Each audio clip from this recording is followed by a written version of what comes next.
How you doing, ladies and gentlemen, and welcome back to the MechWarrior 5 beta with Scout. So today's video, we're going to do something a little bit different. Now, some of you may know that I am not a huge fan of mixing technology levels within a single game. Some of you may have picked up on that. You'll notice that all of the testing that I've done so far has centered around level 1 tech mechs, and I haven't touched the level 2 or any of the other things at all. And some of you may be wondering why that is, so I kind of wanted to address that in today's video. Now, the thing is, I'm not opposed to level 2, level 3 clan technology. I'm not opposed to any of that. I don't want anyone to get that opinion. What I'm leery of is combining it in the same game. Because the issue for me is once you start combining tech levels, there's something that you have to understand is that this is a video game that's based on an IP. And the IP is a board game. And the board game was built a certain way. And when you try to build a video game off of that established IP that's a board game, you're going to have some challenges in translating it. Now, this is assuming that you want to build a video game based on the IP that is balanced and played well. If you don't care about balance and you don't care if it plays well, then none of this matters. But I'm going to assume that we do for the sake of this little preamble to this video. What you have to understand about the differing tech levels in BattleTech is that they are not built like a video game. Level 2 tech, a lot of it is a straight and direct upgrade of level 1 tech. For example, if I load solid shells in an LB-10X, that is a straight upgrade to an AC-10. It is better than the AC-10 in every way, and if you could get it, there's no reason why you would ever run an AC-10 ever again. The tech that is not a direct upgrade is what I would call better butt, which is like better butter, but not, and 1T, not 2, don't go there. It's better than the level 1 tech, but you have to sacrifice something to get it. For example, double heat sinks are better than single heat sinks, but they take up 3 slots, not 1 and not 2 like you might expect, 3. And yet, there's that but there, but you don't hear anybody talking about, I want to upgrade my double heat sinks to single heat sinks. It doesn't work that way. Yeah, there's the but there, but it's still a pretty clear upgrade. Another example would be the Gauss rifle. A lot of people think of the Gauss rifle as something completely and utterly different to the AC-20. They think of it as a purely sniper weapon system, whereas the AC-20 is not. That's not the case. If you go back and look at BattleTech, there are several mechs. The Atlas 7K springs to mind immediately. 7K is an upgrade of the 7D Atlas, and what did they do? They pulled out the AC-20 and put in a Gauss rifle. Why did they do that? Well, the Gauss rifle is physically larger, yes. It weighs 1 ton more, yes. The Gauss rifle will explode, whereas the AC-20 will not, yes. But the Gauss rifle creates 1 heat, whereas the AC-20 does like 7. The maximum range of an AC-20 is 270 meters, whereas the maximum range of a Gauss rifle is something ridiculous. In game terms, AC-20 shoots out the 9 hexes, a Gauss rifle is like 21. It does 15 points of damage compared to 20, but it's still a huge hit. And the minimum range of a Gauss rifle is only 60 meters, 2 hexes. So in literally every application, unless you are standing point blank next to your opponent, the Gauss rifle will serve you better. It is a better weapon. And oh, by the way, Gauss rifle ammunition does not explode, so you could sit on it if you wanted to, and it's not going to bother you. The only difficulty you have with Gauss rifle ammunition is that if one bin in one location is destroyed, all the other bins will no longer work. So you have to spread your Gauss rifle ammo out a little bit, at least in tabletop. Other than that, the Gauss rifle is pretty much a straight upgrade from the AC-20. You could do the same kind of comparisons with ER PPCs over PPCs, ER larges over large, everything else, right? It's a direct upgrade, or it's an upgrade that you have to give up a little bit in order to get. And therefore, the reason you have to be careful trying to put multiple levels of technology from the BattleTech universe into one video game is that by their nature, video games, you intend them to be kind of balanced. And that leaves you in the situation of you're trying to balance something and it was inherently never meant to be balanced. And that's a very difficult tightrope to ask a developer or a games creator to walk. And if you need any evidence of that, You need look no further than MechWarrior Online. Look at how many iterations we have been through to try to get the game balanced. And oh, by the way, that's just the iterations that we know about. We don't know how many times they iterated in their own internal testing, and you could argue that it's still not quite right. It's pretty close. It's definitely playable, and the balance doesn't break the game or make it unenjoyable, but there are a lot of people, myself included, that would argue it's still not quite right. It's just good enough, and we'd sooner put that can of worms away. So with that, I'm going to get down off my soapbox and get into today's video. What I wanted to do today is I wanted to see how much will it impact the game if we put in a bunch of level 2 technology, right? I mean, I went whole hog. Every mech you see here is equipped with level 2 technology. My Annihilator is running 4 LB-10Xs firing solid slugs, 4 medium lasers, and double heat sinks. Both of my Atlases are running AC-20s, dual SRM-6s, 4 medium lasers, double heat sinks. My King Crab is running dual Gauss rifles and an ERPPC, double heat sinks. They've all got max armor or at near max armor, and they don't have a problem with overheating. So my question is, how much will this throw off the game? Because you'll remember, we've done every single one of these missions. We've done it at or near the recommended tonnage, sometimes a little over, sometimes a little under. We've done it with all level 1 tech, and it's been a pretty good experience. It's been the ones that were less difficulty rating were fairly easy. The ones that were more were a little bit more difficult. In all cases, we were able to get by. In some cases, we came out by a hair. In some cases, we came out pretty easily, but it all was about what you expect. So let's get in the dropship and see how much this changes things when we're using all level 2 tech. We have friendlies under assault from hostile forces. Link up with them and hold off the enemy advance as long as possible. Be sure not to overextend yourself, Commander. Eventually, you will need to fall back to the evac point. Alright guys, here we go with our level 2 tech test here in the MechWarrior 5 beta. Two things I want to talk about before things really go off the rails. The first thing I probably should have mentioned in the intro, but I didn't want the intro to get ridiculously long. The things that I talked about, they only compound when you combine more and more elements. For example, ERPPCs, in and of themselves, if that's all of level 2 tech that you put in, it's not so bad. When you put in ERPPCs and double heat sinks, that changes the face of the game.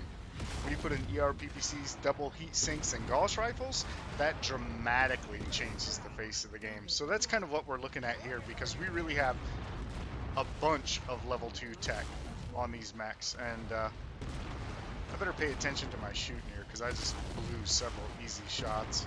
Just like that. The other thing you probably noticed is that all these mechs are painted up black and red in a Wolf's Dragoons paint schemes. And that's because, you know, since we're doing this scenario, and now that we kind of know how it works, I thought it would be kind of neat to replicate the Battle of Crossing. Now, if you don't know what that is, right before the start of the Fourth Secession War, the Wolf's Dragoons were employed by the Draconis Combine. And the Combine knew that the Secession War was coming, and they did not want Dragoons to leave. But their contract was up, and it was Jamie Wolf's intent to leave, and things went from bad to worse, and finally the Combine decided to try to stop them from leaving by force, and you get the Battle of Misery. Now, if you're unfamiliar with the Battle of Misery, it was one of the largest battle mech battles in history, even much later. It was still, for a long time, a huge battle, and if you want to know more about it, I would encourage you to Google up and read it. It's really, really interesting. The Dragoons were able to break contact and get away, mauling several elite Draconis units, and they escaped down into Davian space. But of the 5 regiments of the Dragoons, by the time they escaped misery and fought their way out, there was only 1 regiment left. They went into Davian space, and then the Fourth Secession War kicked off, and Jamie Wolf and the Dragoons knew that the Draconis Combine would be coming for them. So they went to a planet called Crossing, and sure enough, they had about a regiment there on Crossing, all that was left of the Dragoons, and lo and behold, the Fourth Secession War kicks off, and the Draconis Combine sends 4 regiments of the Galadan Regulars after the Dragoons on Crossing. So 4 against 1. Jamie Wolf decided to fight in a place called the Tartarus Crater, and basically for a month, he held out against 4 Draconis Combine regiments, and was just eating them up. Now, of course, they had already taken grievous casualties on Misery, and so they were taking horrific casualties as well. And what finally actually ended kind of the standoff, if you will, stopped the bleeding as Jamie Wolf is slowly bled to death by 4 Dragoons that are just Galadan regulars, I should say, regiments that are eating him up. Trying to talk and play at the same time is not easy. Is Zeta Battalion. Zeta Battalion was an independent battalion. It didn't belong to one of the Dragoons' 5 regiments, and Jamie Wolf used it as his troubleshooting unit. It was an entire assault mech battalion. He had sent them to Robinson to guard the families because the Combine had made an attempt on Wolf's Dragoons' families, and Zeta Battalion had taken horrific casualties on Misery. They have 40 pilots and mech warriors. 24 of them died on Misery. So they were actually less than 50% strength. And when Colonel J. Elliott Jameson heard what was happening, he worked with Miller's Marauders, got a hold of some cargo ships, flew to crossing, and actually dropped in behind the Draconis Combine troops. And what was left of his assault mech battalion, he'd actually plussed it up with some reinforcements on Robinson, gotten some alternative mechs, and he smashed into the rear of the Combine lines and actually broke what was the slow bloodletting of the Dragoons on crossing. So I thought it would be kind of cool, since we're all in assault mechs, we would just make our final stand here. Jamie Wolf and the Dragoons had Annihilators and Marauder 2s and everything else before everybody else, so that's why I took an Annihilator. I just thought it would be a cool theme for this battle, since we're going to fight to the last. And yeah, I think we got that guy in the head. Maybe, maybe not. We didn't get any speech. You'll notice that I'm shooting kind of high because I am trying to get headshots. Like, I'm really trying to get this guy right here. Awesomes, I find, are particularly easy to headshot usually. No, that was a CET one. Oh well. Oh, somebody had asked, when engines go critical, do they hurt you if you're standing near the explosion? Yes, they will. Yeah, they will very much if you're standing near them. About headshots, people have said that headshots are ridiculously easy to get in this game. That is both true and not true. You can see I'm trying to get them here, and it's not that easy. I am hitting them in the head. You can see that Awesome has been hit in the head. Can I get him? I don't know if that was, I don't think so. Nobody said anything. They're easy to get if you're using Gauss rifles. Gauss rifles have an extremely high projectile speed. We almost got this guy. Yep, that was a headshot. Gauss rifles are very accurately implemented in this game. They have almost no travel time. So it is very easy to zap the head off of a mech with 2 Gauss rifles. Now with these AC-10s, or actually I should say these LB-10Xs shooting slugs, it's not impossible, but it's a little more difficult than it is with Gauss rifles, just because there's travel time you have to account for, and the mechs tend to shift back and forth. And then what happens in this game is, that was a nice double tap there. As you use bigger caliber of autocannons, the slugs tend to travel slower. So the bigger your autocannon, the harder it is to get headshots. With lasers, it's kind of easy because they're just hit scan weapons, but you got to get enough damage in, which is the trick there. So I both do and don't agree with the allegation that headshots are easy. I mean, they are, but well, as I say, there's a nice headshot. But only if the target's standing still and you can get a nice shot like that. Otherwise, travel time and whatnot's going to come into play, and unless you're using Gauss rifles, it's actually fairly challenging for most people to get headshots. Let's see, so we've got our objective complete here, 27 and 27. The mech's looking a little sketchy, but we've been able to spread the damage fairly well, so I'm going to try to pop this T-Bolt's head. T-Bolts are little ups, friendly fire. I thought I could squeak it by. I'm sorry, dude. T-Bolts are actually a little bit trickier to get headshots on because their head's off-centered. You can see it reflected in the paper doll there, and I'm just drilling his center and left torso, so it is what it is. Victors, on the other hand, I find if they'll stand still, they're fairly easy to shoot in the head. That second salvo got him right in the noggin. And look at my heat scale, guys. Like, I could do this all day. Yep, like I said, Victor's fairly easy to hit in the head if they'll stand still. Awesomes too. Like, there we go. We've got this guy in the head already. Almost. I think that was a headshot kill. He didn't say anything about center torso or going critical. I think we got him in the head. I'm going to count that as a head. Trying to get my Lance to move up here. They're slowly chipping away at my Annihilator. This Banshee, another one that's... You can do this with AC-10s, but he's got to stop wiggling like that. And if he hits you with PPCs, of course, it screws everything up. And your buddy's blocky you so you can't. Quick Draw is another one. If he'll stand still, you can usually get him in the head fairly well. Convergence issues there. You can see we are hitting his head. We just didn't land the big AC-10s in there. See if we can get this Banshee. Nope. Torso. Look like torso. Oh, the Blazers got him in the head a little, but we finish him off with the autocannons. Some people have asked me why am I not shooting at the legs. Well, you know, first of all, the leg is the second most armored part usually of a mech, other than the center torso. The legs have the same amount of internal structure as a side torso and can therefore carry the same amount of armor, and they don't have to divide it up. There's no front and back to a leg. It's just a leg. So actually going through both legs of a mech, if I can speak, is one of the slowest ways possible to kill a mech. Worth it if you're getting salvage, but hello, I'm not getting salvage in the demo, so yeah, I'll just core right through their center torso. Why wouldn't I? Ooh, that was a nice shot. And here you see the problem. They're getting behind me. They're starting to drop lights and mediums, and that starts to get a little difficult to deal with 400-ton mechs if they actually go around you. That was pretty cool. Blackjack, I'm just gonna go. I did get him in the head, but just the one. We're just gonna go through center torso there. Pretty easy. Ooh. Yeah, we'll take the hunch. We'll at least take off his autocannon. Oh, that's a 4H actually, not a 4G, so no AC-20, but it's still worth it to take off his autocannon. There it goes. We'll take out this tank now. Manicore can be pretty dangerous, but he's easy to kill, as you can see. Now we'll go back to the hunchback and finish him off.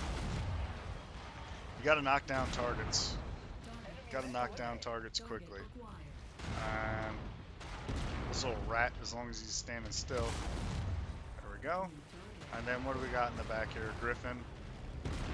Griffins can be easy to hit in the head if they're close to you. If they're kind of a middling distance like this, because they're a faster mech, if they suddenly shift, you'll miss your shot entirely. I'm going to take these choppers down because they're getting free damage, and I don't like that. And it's starting to stack up, and I'm pretty sure the bastards will shoot me in the legs.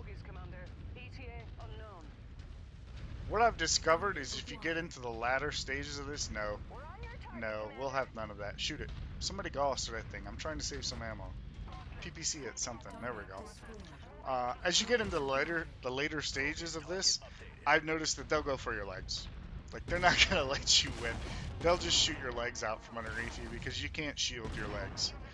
And you can see I'm able to spread the damage fairly well across my Annihilator, but I can't do nothing about my legs. And my right leg's already starting to show wear.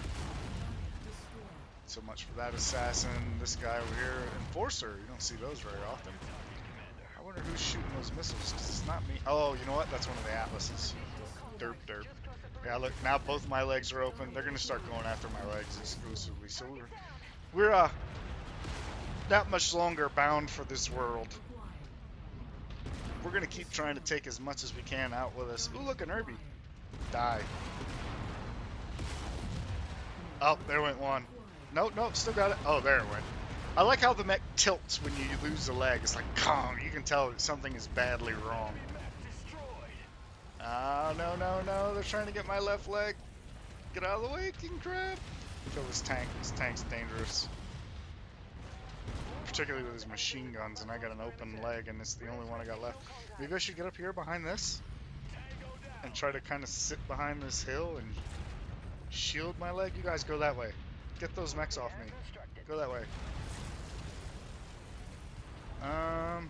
There's some helicopters in the distance there, but the flip side is if I get over here by myself, they will drive tanks and helicopters up behind me, and I won't be able to do anything about it. I don't know. Maybe I should stick with my team. Oh, going up the hill threw my shot off there. I changed my mind. I'm going to stay with my lance. The hell with it. I'm not trying to set the world on fire. Just trying to show you guys the difference that level 2 tech makes. And that was a poorly timed shot, but that one wasn't. Get these helicopters down because they're doing free damage. And I can't afford to take anything to my leg. Can we get this guy? Take that. Spider, crash, cicada, this is bad. They're going to circle me. They instantly go to circle me if they're anywhere near me. Ah, yeah, you can see them aim right for my leg. Ah, it is what it is. It was still a lot of fun. And I feel like there's a big difference between that and when we did it in the Banshee. We did well in the Banshee, make no mistake. I feel like we did. But I feel like we struggled significantly less to do better, and we did do better. But let's see what the results screen says here. Or the results screen say, if I can speak. Oh, wow, yeah. Look at that. 24 mech kills by myself, 3,155 points of damage. Just looking at mechs, 5 to 90, so 43. 43 mechs killed by one. That is an entire battalion of mechs wiped out by one lance. And really, we only lost one mech, mine. And we only lost my mech because they shot my legs out. Yeah, because look at that. The damage is good across the board. Set that king crab labbing for some reason, but look at the Atlas. He can still fight. I'd be like, look, they got all good except for me. The only thing they did is they took my legs out. Had they not focused my legs, we'd still be fighting right now. And yeah, 43 mechs. That's a kill ratio of 43 to 1 technically. That's outrageous. Even Wolf's Dragoons, the best they ever did was like 5 to 1. So